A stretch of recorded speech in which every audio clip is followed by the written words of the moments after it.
Good morning students. हमने science में chapter number 4 start किया था, इम्यूनिटी एंड ब्लड ग्रुप। इसके पार्ट 2 में हम एक्वायर्ड डिफेंस मैकेनिज्म के बारे में पढ़ेंगे। देखो, हमने देखा था कि जो इम्यूनिटी होती है वो दो तरीके की होती है, इनेट इम्यूनिटी और acquired immunity.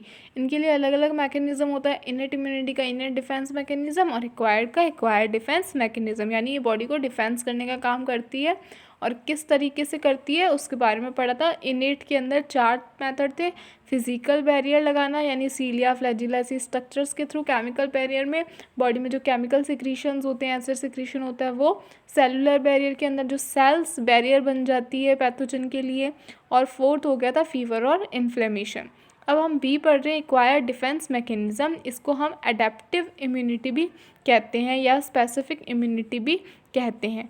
In this type of immunity, इस टाइप की इम्यूनिटी के अंदर क्या होता है, host specifically attack on specific invader, micro organism और foreign object.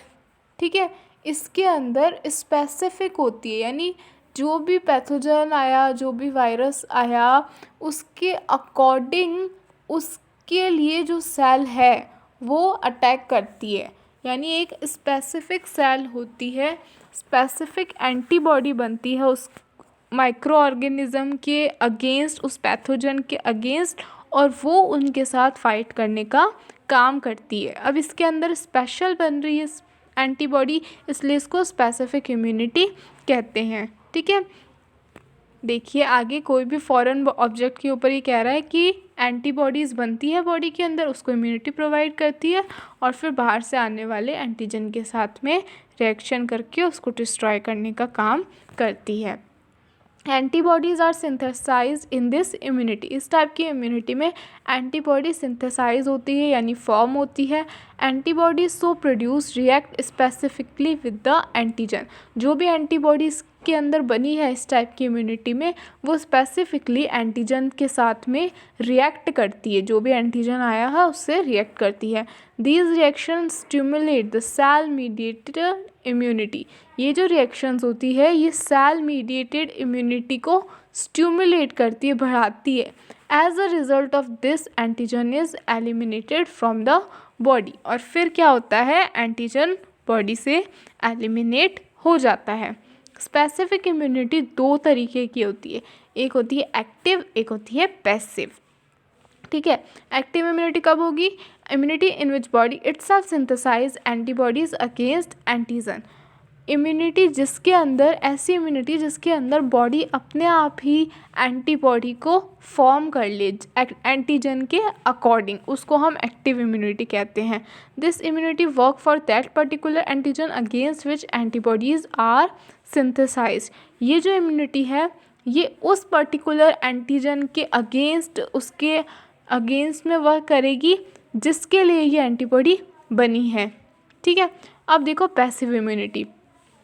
Immunity in which specific external antibody against a particular antigen are introduce in the body. ये passive immunity कौन सी होती है, जिसके लिए हमारे को टीके लगाए जाते हैं, है ना।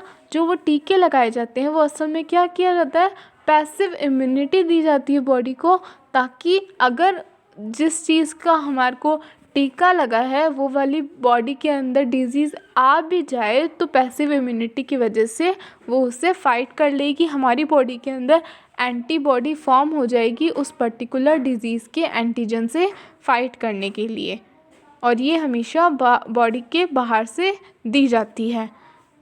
ठीक है, ये एंटीबॉडीज़ हमारी बॉडी में फॉर्म नहीं होती। जैसे डिप्थेरिया, टिटनस, इनके वैक्सीन लगाए जाते हैं, इनके टीके लगाए जाते हैं, उसमें होता क्या, असल में हमारे को एंटीबॉडीज़ दी जाती है ताकि अगर कोई इनसे रिलेटेड डिजीज़ बॉडी में आ जाए तो उनके एंटीजन के आते ही बॉडी के अंदर एंटीबॉडी एक्टिव हो जाए और उनके साथ में रिएक्शन करके उनको ईजिली डिस्ट्रॉय कर दे।